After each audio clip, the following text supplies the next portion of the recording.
बिस्मिल्लाहिर्रहमानिर्रहीम, अस्सलाम वालेकुम। Welcome to your channel Trade Dojo. मैं आपका दोस्त काशिफ। उम्मीद करता हूँ सारे दोस्त खैर ऑफिस से होंगे, ठीक ठाक होंगे। स्क्रिप्ट एनालिसिस की एक और सीरीज़ लेके आपकी खिदमत में हाजिर है। क्विक डिस्क्लेमर, जो भी समझाया बताया जाएगा वो सिर्फ और सिर्फ एजुकेशनल पर्पस के लिए है और लाइव चार्ट आपको समझाने के लिए है। अगर आप में से किसी ने अपनी वर्किंग करके रखी है तो वो इसको अपने साथ अलाइन करना चाहे तो आपकी अपनी मर्जी है। No claim no blame. और एक छोटी सी और अनाउंसमेंट कि हमारा जो बाय सेल अलर्ट का ग्रुप है जो स्विंग ट्रेडर्स के लिए, उसकी डिस्क्रिप्शन एक वीडियो लिंक की फॉर्म के अंदर डिस्क्रिप्शन में वीडियो मौजूद है। क्या क्या है, किस तरह क्या है स्विंग ट्रेड है, किस तरीके क्या क्या उसमें समझाया बताया जाएगा, क्या तरीक़ेकार है, वो उस वीडियो के अंदर डिटेल में एक्सप्लेन है, आप देख सकते हैं। अगर आप रजिस्ट्रेशन कराने में ख्वाहिशमंद हैं तो 31 तारीख जो है वो लास्ट रजिस्ट्रेशन डेट है। पहली से ग्रुप जो है वो ऑपरेशनल हो जाएगा। उसके बाद रजिस्ट्रेशन नेक्स्ट मंथ जो होगा उसके एंड के 3 और 5 डेज़ के लिए जो है वो क्लोज कर दी जाएगी। फिर भी कोई क्वेश्चन हो, कोई रही हो तो दिए गए नंबर पर आप रब्ता करके मालूमात ले सकते हैं। तो आज का हमारा पहला स्क्रिप्ट है NBP, national bank of Pakistan limited. तो इसकी वीडियो 21 अगस्त को आपके साथ अराउंड यहाँ बनाई थी और इसके पोटेंशियल लेवल, ये जितना भी पूरा ट्रेड सेटअप बना हुआ है इस वीडियो के अंदर जो है 21 वाली आप लोगों के साथ डिटेल में एक्सप्लेन किया हुआ है। लर्निंग पर्पज से आप समझना चाहें तो मोस्ट वेलकम, देख सकते हैं। तो वही स्ट्रक्चर अभी भी वैलिड है और अगर आप देखें तो वहाँ पे यहाँ पे हमारे पास जो लेवल्स हम लोगों ने मार्क किए थे एग्जैक्टली वहीं से हमारे पास जो है रिजेक्शन हमें देखने को मिली। तो यहाँ से अगर हम लोग देखें जी तो हमारे पास अराउंड 6-7% का गेन हमें इसने दे दिया था। अब फर्दर व्हाट्स नेक्स्ट, क्या करना चाहिए? तो सबसे पहले तो हम देखेंगे जी अभी हमारा स्ट्रक्चर जो है वो वैलिड है, नंबर 1। नंबर 2 ये कि यही रेजिस्टेंस जोन जो हमारे पास आया हुआ है यहाँ पे, अब इसने इसको दूसरी इवन तीसरी दफ़ा जो है टच कर लिया, 53 और 54 वाला जो रेजिस्टेंस है। तो किसी ने अगर इसके अंदर एंट्री ली हुई है तो आपको यहाँ का स्ट्रिक्ट स्टॉप लॉस रखना है, इस पॉइंट का, इस लो का। 50 रुपीज़ का आप जो है अप्रॉक्स लो रख सकते हैं। क्यों? क्योंकि अगर ये अब ये ज़ाहिर ऊपर यहाँ से इसने ब्रेकआउट दिया है, रेजिस्टेंस पे अगर एक्यूमुलेशन हो रही है तो ज़ाहिर ब्रेकआउट दे के एक नई रेंज बनाएगा। और अगर ये डिस्ट्रीब्यूशन हो रही है जो क्योंकि यहाँ बैठे हैं, यहाँ बैठे हैं, यहाँ बैठे हैं, यहाँ इवन किसी ने यहाँ पे भी जमा किया तो कहीं तो बेचेगा, तो डेफिनेटली उन्होंने रेजिस्टेंस जोन ताड़ के रखा हुआ होता है। तो वहाँ से अगर ये पीछे मुड़ता है तो ये आपका स्टॉप लॉस होना चाहिए 50 रुपीज़ का। और अगर ये यहाँ से इसको तोड़ते हुए नीचे आता है तो फिर हमारे पास दोबारा वैल्यू जोन एक तो जो है इसका वो आएगा हमारे पास 42 और 43, 33 का जो है ये वैल्यू जोन होगा। फिर हम इसके अंदर दोबारा इसको नई एक जो पोजीशन है वो ओपन अगर करनी हो तो हम इधर देख सकते हैं। और अगर ये यहाँ से बाहर निकलते हैं यानी इस रेजिस्टेंस को तोड़ता है, जो कि बहुत ज़्यादा चांसेस हैं। यहाँ पे अगर मैं इंडिकेटर्स को देखूँ, बोलिंजर बैंड भी काफ़ी वॉलेटाइल है तो बहुत ज़्यादा चांस है यानी कि यहाँ से इसकी वॉलेटिलिटी खुलेगी, ऊपर की तरफ खुलेगी। बट जब तक पैटर्न या हमारे पास जो एक शेप है प्राइजेस की, एक फॉर्म बोल लें आप, या एक कंसोलिडेशन है वो ओवर नहीं होती, तब तक हम जो है उसको नहीं बता सकते हो कहाँ तक जाएगा। तो यहाँ पे आप देखें एक बॉक्स की फॉर्म में इसने जो है प्राइजेस को कंसोलिडेट करने की कोशिश की है। तो अकॉर्डिंग टू दैट अगर मैं एक रफ करीबी टारगेट निकालने की कोशिश करूँ तो प्राइजेस अगर यहाँ से ऊपर निकलते हैं तो कम व पेश हमारे पास एक अप्रॉक्स अगर मैं बात करूँ तो यहाँ तक तो प्राइजेस ने जाना ही जाना है अगर ये ब्रेकआउट देने में कामयाब होता है, यानी अराउंड 58 रुपीज़ के आसपास तो प्राइजेस हमें देखने को मिल सकते हैं। सेम वाइस वर्सा अगर मैं इसको नीचे लेके आऊँ तो ये तकरीबन यही वाला एरिया बन रहा है कि यहाँ आके स्टॉप हो सकते हैं 47 के आसपास, लेकिन वैल्यू जोन को हम टारगेट करते हैं। दूसरा ये कि अगर मैं यहाँ पे फिब लेवल लगा के देखने की कोशिश करूँ कि एक्सटेंशन जो है वो अगर हम लगा के देखें कि कहाँ तक फर्दर जा सकते हैं, क्योंकि अब आगे अभी फिल वक्त मुझे भी नहीं पता कि कहाँ तक प्राइजेस जाएंगे। तो यहाँ पे हम फिबोनाची की जो रिट्रेसमेंट है उसका सहारा लेंगे। तो एक पोटेंशियल टारगेट हमने निकाला 58 का, 58 को क्रॉस करने में अगर कामयाब होता है तो 61.37 का टारगेट भी 1.6 इसकी रिट्रेसमेंट है पूरी वेव की वो मुकम्मल कर लेगा और एक अच्छा टारगेट जो है ये अचीव कर सकता है। याद रहे, कर सकता है। पॉसिबिलिटीज़ बहुत सारी होती हैं, आपको अपना स्टॉप लॉस जो रखना है। न्यू बायर को अगर ऐड होना चाहिए 54.50 को ही क्रॉस करे, यानी सेकंड ये इस बॉक्स से जब निकले तब आप इसके अंदर जो है एक एंट्री ले सकते हैं। स्टॉप लॉस यही आपको जो है 50 का रखना पड़ेगा और पहला इमीडिएट टारगेट आप जो है 58 का रख सकते हैं और दूसरा जो है आप यहाँ तक का भी रख सकते हैं। और फिर मैक्सिमम हाई जहाँ तक जाए, जब तक आपको कोई सेलिंग सिग्नल या एक रिवर्सल की आपको कोई वो नहीं मिलती तो आप जो है उसके अंदर बैठ सकते हैं। तो उम्मीद है आपको ये समझ में आया होगा। चलते हैं अगले स्क्रिप्ट की तरफ। ऑलराइट, सो नेक्स्ट स्टेप हमारा WGL Gani Global Holding Limited. तो ये इसका भी आवरली चार्ट देख रहे हैं, प्रीवियस जो देखा वो भी आवरली था। टाइम फ्रेम बहुत इंपॉर्टेंट होता है, दैट्स वाई मैं उसको रिपीट करता हूँ। मोस्टली हम लोग आवरली पे ही देखते हैं जो लोग रेगुलर व्यूज़ हैं। जो अगर डेली के ऊपर या किसी और फ्रेम पे देखते हो मैं हाईलाइट कर देता हूँ, एल्स आप यहाँ से भी इसको देख सकते हैं जस्ट इन केस अगर मेरे जहन से निकल जाए।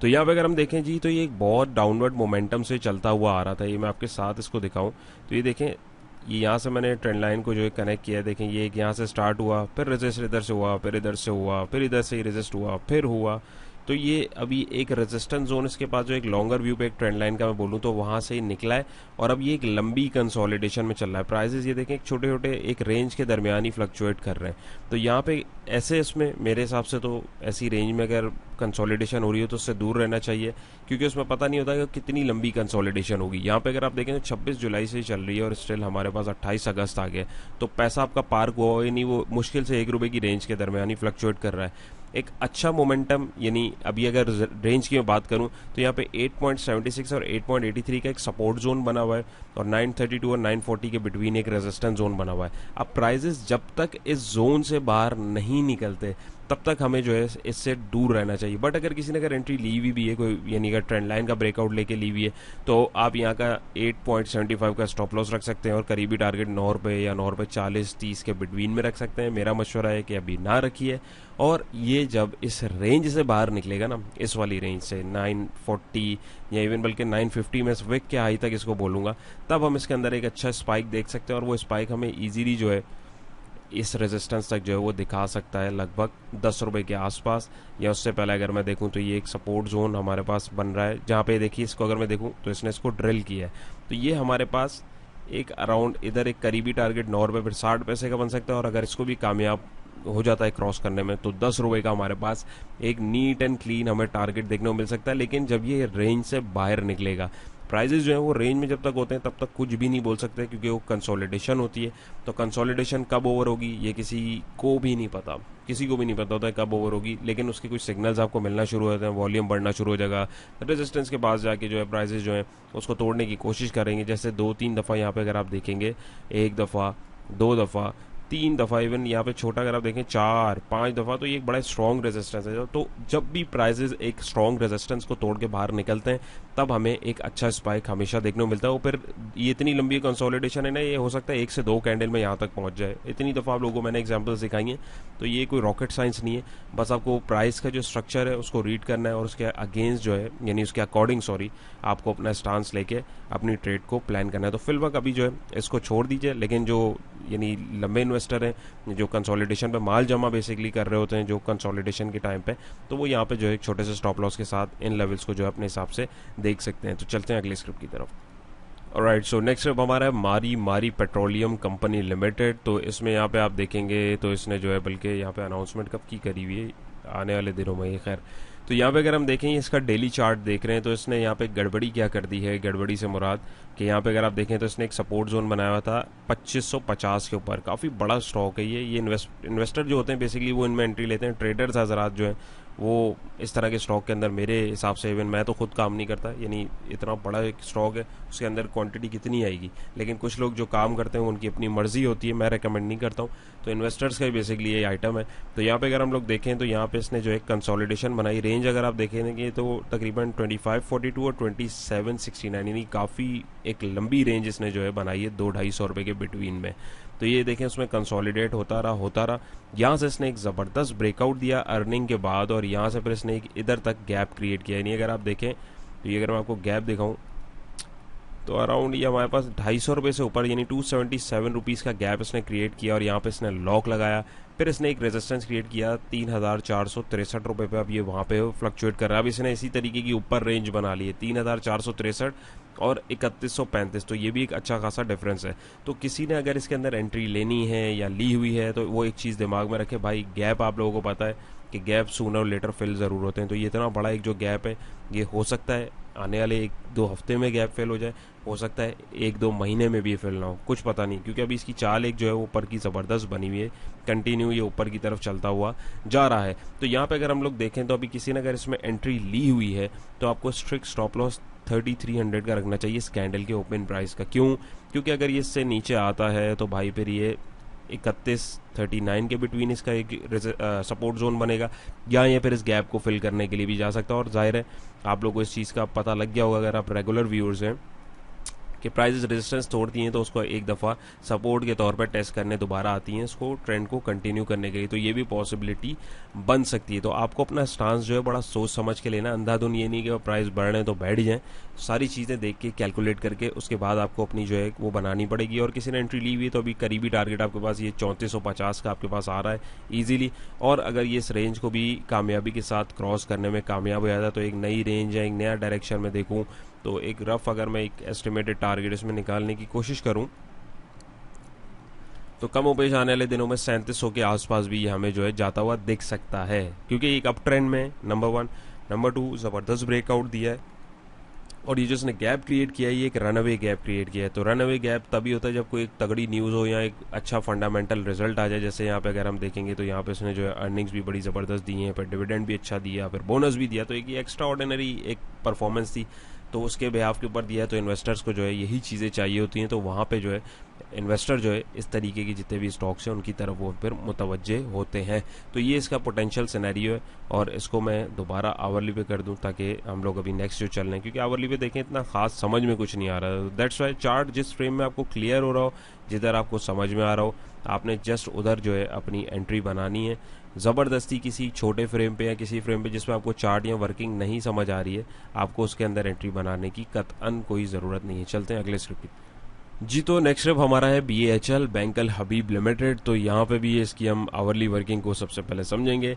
इसने यहाँ पे एक सपोर्ट जोन क्रिएट किया अराउंड 95 और 94 के बिटवीन, एक हाई इसने स्पाइक दिया और रेजिस्टेंस क्रिएट किया 118 का, फिर एक माइनर सपोर्ट जोन इसने क्रिएट किया 108 रुपये पे, और फिर ये ऊपर जो है इसी रेजिस्टेंस को दोबारा टेस्ट करता रहा 118 के, वहाँ से करते करते करते करते यहाँ पे अगर आप देखेंगे तो हमारे पास जो है इसने ट्रेंड लाइन को यहाँ से अगर मैं इसको कनेक्ट करूँ तो यहाँ पे हमारे पास ने एक ब्रेक डाउन दिया, और वहाँ से हमारे पास जो है इसमें ये दोबारा इस सपोर्ट पे आया, फिर बाउंस लिया, लेकिन इस दफ़ा इस बाउंस ने जो है इतना हाई नहीं क्रिएट किया, और वहाँ से जो है हमारे पास ये मैंने अगर आप देखेंगे तो इस पॉइंट को और इस पॉइंट को कनेक्ट करके ट्रेंड लाइन को कनेक्ट किया, और नीचे अगर आप देखेंगे तो नीचे के पॉइंट है, इसको मैं जूम इन करता हूँ ताकि आपको समझ में आना शुरू हो।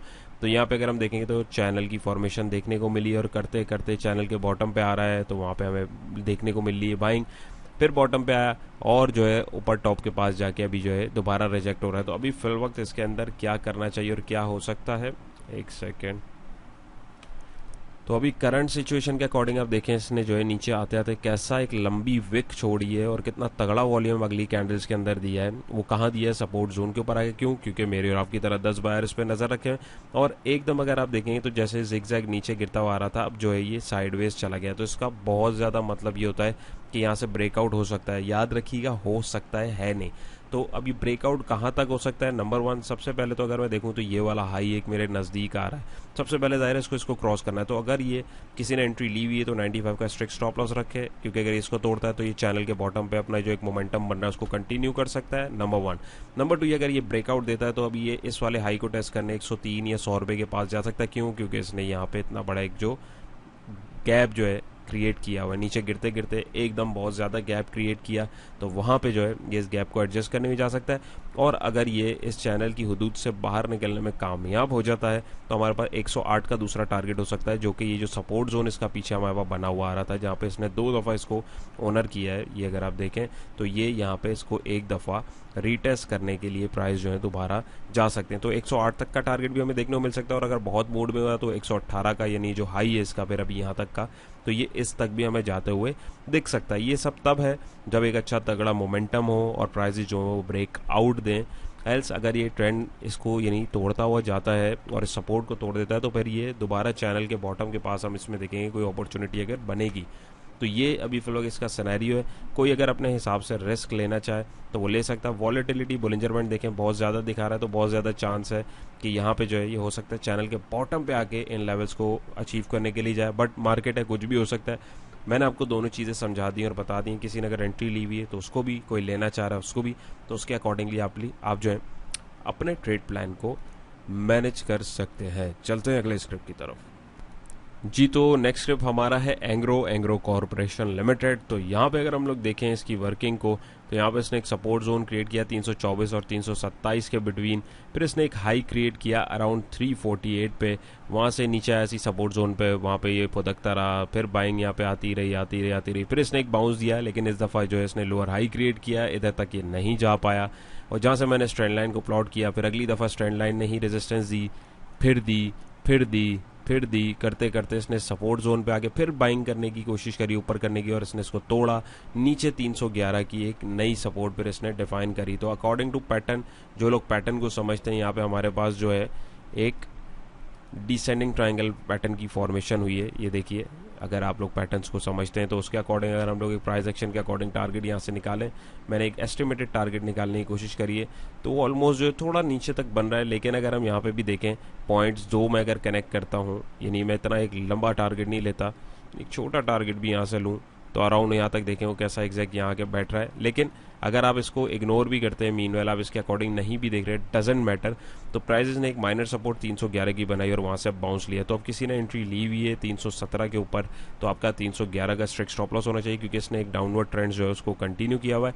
मैक्स हाई के लिए अब ये ज़ाहिर है इस रेजिस्टेंस को टेस्ट करने के लिए जा सकता है 324 और 327 के बिटवीन में, क्योंकि एक ये फिर मेजर जो डाउनवर्ड ट्रेंड इसका चल रहा है, ये ट्रेंड लाइन से दोबारा रेजिस्ट कर सकता है। यहाँ से अब ये बाहर निकलेगा तब देखेंगे। मीनवाइल अभी जो इसमें एक डाउनवर्ड मोमेंटम आवरली बेसिस पे शुरू हो चुका हुआ है। या तो अब ये इस ट्रेंड लाइन को तोड़ के अच्छी क्लोजिंग दे, तब हम इसके अंदर एक अच्छा तगड़ा मोमेंटम देखेंगे। एल्स ये अभी एक बाउंस लेगा, इधर कहीं से इसको रिजेक्शन मिलेगी, और करते करते फिर यहाँ आके अगर इधर कहीं से ये बाहर निकलेगा, तब हम इसके अंदर, जब स्ट्रक्चर कंप्लीट होगा, स्ट्रक्चर जो है वो कंप्लीट होने में बाजू का टाइम लग जाता है, तो स्ट्रक्चर को कंप्लीट होने देंगे, उसके बाद फिर देखेंगे इसका पोटेंशियल डायरेक्शन कहाँ तक हो सकता है। तो अभी इसने सपोर्ट को तोड़ा, तो यहाँ पे एज अ रेजिस्टेंस टेस्ट करने ये ज़रूर जाएगा, और ये यहाँ पर रेजिस्टेंस के साथ इसको जो है सलाम दुआ इसकी जो है ट्रेंड लाइन के साथ भी हो जाएगी। तो ये कॉन्फ्लुएंस जो है क्रिएट कर देगा, यानी कि एक स्ट्रॉन्ग रेजिस्टेंस आपके साथ जो है क्रिएट कर देगा। तो इसने अच्छा डिविडेंड की भी अनाउंसमेंट करी हुई है 2 तारीख को, 9/2/2024 को, तो सितंबर की 2 तारीख को वैसे ही ये डिविडेंड देके 8 रुपये और नीचे चलाएगा। तो ट्रेडर हजरात इस चीज़ को ज़रा देखा करें और मुतवज्जो हुआ करें, ताकि जो है आप किसी भी ट्रेड के अंदर ट्रैप होने से बच जाए। तो मे भी पॉसिबल ये थोड़ा ऊपर जाए और फिर वो 8 रुपये लेस होके इधर ये सपोर्ट पे थोड़ा जमा, और ये फिर स्ट्रक्चर कंप्लीट हो, उसके बाद फिर एक ये नया मोमेंटम हमें आने वाले दिनों में दिखा सकता है। तो उम्मीद है ये भी आपको क्लियर हुआ होगा, समझ आया होगा। वीडियो अच्छी लग रही हो, कुछ सीख रहे हो, कुछ समझ रहे हो, तो वीडियो को ज़रूर थम्स अप कीजिएगा। बहुत मेहनत होती है, और कमेंट सेक्शन में अपनी राय का इजहार भी ज़रूर कीजिएगा। जी, तो वीडियो के ऑलमोस्ट इख्तिताम पे हम लोग पहुंच चुके हैं। होपफुली आप लोगों को आज की कोशिश पसंद आ रही होगी। ज़रूर थम्स अप कीजिएगा अगर कुछ सीख रहे हैं, समझ रहे हैं। तो आज का हमारा आखिरी स्क्रिप्ट है FABL Faisal bank limited hourly chart है। तो इसमें भी अगर फॉर्मेशन देखें तो इसने यहाँ पे एक सपोर्ट जोन हमारे पास क्रिएट किया 46 रुपीज़ पे, वहाँ से प्राइजेज ने एक हाइक क्रिएट किया अराउंड 52-53 पे प्राइजेज रुके, वहाँ पर डिस्ट्रीब्यूशन हुई, करते करते करते प्राइजेज नीचे आए, दोबारा सपोर्ट जोन के पास आके एक माइनर बाउंस दिया, फिर करते करते इसी सपोर्ट पे प्राइस दोबारा है, यहाँ से एक बाउंस दिया, और यहाँ पे जो इसने अभी एक रेजिस्टेंस लास्ट राउंड में क्रिएट किया था, प्राइसेस ने इसको जो है दोबारा रीटेस्ट किया। और जहाँ से अगर हम पीछे देखें तो ये मैं इसको थोड़ा सा क्लीन करूँ तो आपको समझ में आएगा। तो ये मैंने 2 पॉइंट्स पकड़ के ट्रेंड लाइन कनेक्ट की थी, तीसरे पे ऑटोमेटिकली ये जो है इसके साथ मिल गई, तो एक ये स्ट्रॉन्ग रेजिस्टेंस क्रिएट हुआ। वहाँ से प्राइजेस ने फिर भरपूर कोशिश करी, नहीं गए, एकदम ब्रेकआउट दिया, और इसके अंदर जो है फिर एक अच्छा स्पाइक हमें देखने को मिला, क्योंकि इसकी अर्निंग्स भी जो है वो ज़रा एक अच्छी हमें देखने को मिली, तो उसका इम्पैक्ट हमें देखने को मिला। तो 4.5 रुपये के आसपास इसने जो है एक अच्छा एक रिजल्ट दिया। इसके अंदर हम लोगों ने खुद भी एंट्री ली है, हमारा जो बाय सेल अलर्ट ग्रुप है उसमें भी ब्रेकआउट जब हुआ, सस्टेन हुआ, तो उसमें हम लोगों ने खुद भी एंट्री इसके अंदर बनाई है। तो फिल वक्त अगर हम लोग देखें तो यहाँ पे अगर हमारी सिचुएशन देखें तो यहाँ पे इसने जो है एक अपवर्ड मोमेंटम जो है वो क्रिएट कर दिया है। कैसे? बज़ाहिर ये डाउनवर्ड मोमेंटम है, लेकिन यहाँ पे आप देखेंगे तो प्राइजेस लोअर हाई क्रिएट कर रहे हैं। अब इस हाई को काट के प्राइजेस ने एक नया हायर हाई भी बना दिया, तो किसी ने एंट्री ली हुई है तो सही पॉइंट पे ली है। स्टॉप लॉस आप जो है 48 तक का भी रख सकते हैं या 49 तक का भी रख सकते हैं, depend upon your trading style. अब ये यहाँ से अगर ऊपर निकलने में यानी एक कामयाबी इसको रहती है, यानी मोमेंटम सपोर्ट करता है, तो यहाँ से अगला टारगेट इसका 52 के पास आ रहा है। क्यों? क्योंकि लास्ट जो है इसने सपोर्ट तोड़ी थी, तो यहाँ पे इसने एज अ रेजिस्टेंस को टेस्ट कर दिया, लेकिन अगला रेजिस्टेंस ज़ाहिर है प्राइजेस का इसके बाद जो है यही आ रहा है 52 तक। और अगर ये इसको भी तोड़ने में कामयाब हो जाए, नहीं बल्कि ये मैं नीचे था, यस 49 और 52 का हमारे पास जो है एक अगला टारगेट हमें इजीली इसमें देखने को मिल सकता है, अगर ये ट्रेंड सस्टेन करता है। इस ट्रेंड लाइन को मैं थोड़ा सा एक्सटेंड कर दूं और अगर प्राइजेस थोड़े से नीचे आते भी हैं तो 48 के आसपास आएंगे। क्यों? क्योंकि ट्रेंड लाइन को भी तोड़ा है इसने, रेजिस्टेंस को भी तोड़ा है, तो हो सकता है एक दफ़ा रीटेस्ट करने प्राइस आए और यहाँ से फिर इस ट्रेंड को ये कंटिन्यू कर सकते हैं। और जस्ट इन केस अगर ये नहीं करते तो ज़ाहिर है प्राइस एक्शन इसको तोड़ेगा, तो फिर हम इसमें जो है दोबारा 46 के ऊपर इसी सपोर्ट जोन के ऊपर एक बाइंग अपॉर्चुनिटी तलाश करेंगे। और यही लेवल जो आप लोगों के साथ मार्क हुए में 49 या 52 का, इसमें हम लोग देखेंगे कि फर्दर प्राइसेस जो है हमारे पास कहाँ तक बाउंस कर सकते हैं। डिपेंड करता है आप किस स्ट्रक्चर को देख रहे हैं, क्या क्राइटेरिया आप लोग देख रहे हैं। अभी अगर आप इसको देखेंगे एक लम्हे के लिए तो ये आपके पास एक बड़ी कंसोलिडेशन हो रही है, यानी एक बड़ा पैटर्न जो है वो फॉर्म हो रहा है, तो ये थोड़ा सा वक्त लेता है। ये देखें ना आप, अगर मैं इसकी सिर्फ बात करूं तो ये इधर से निकल गया, इसको उसूली तौर पे इधर आके लाइन हमेशा करीब होनी चाहिए, फिर ब्रेकआउट हो तो उसकी वैलिडिटी ज़रा ज़्यादा होती है। लेकिन कुछ इवेंट्स या कुछ केसेस ऐसे होते हैं जिसकी वजह से हमारे पास जो है बाउंस वो दे देता है और वो ट्रेंड एक अच्छा चलना शुरू होता है। और यहाँ पे भी देखें, इसने भी डिविडेंड की अनाउंसमेंट 2 रुपये की कर दी है तकरीबन 6 तारीख को, तो ये थोड़ा सा प्राइजेस को ऊपर लेके जाएंगे। प्राइजेस जैसे ऊपर जाएंगे वहाँ से जब डिविडेंड एक्स होगा निकलेगा तो फिर प्राइजेस जहाँ पे सेटल होंगे, फिर एक नया स्ट्रक्चर जो बनेगा उसके अकॉर्डिंग फिर हमें देखना होगा कि प्राइजेस आगे क्या फॉर्मेशन बना सकते हैं। तो उम्मीद है आज की कोशिश आप लोगों को पसंद आई होगी। चैनल पे नए तो मोस्ट वेलकम, सब्सक्राइब कर लीजिए। और अगर आप लोग भी बाय सेल अलर्ट का ग्रुप का हिस्सा बनना चाहते हैं तो डिस्क्रिप्शन में वीडियो लिंक मौजूद है, सारी चीज़ें उसमें एक्सप्लेन की हुई हैं, उसको देख के आप लोग अपनी रजिस्ट्रेशन कंफर्म करवा सकते हैं। अपना बहुत सारा ख्याल रखिएगा, दुआ में याद रखिएगा। इंशाल्लाह नई और इंटरेस्टिंग वीडियो में मुलाकात होगी। अल्लाह हाफिज़।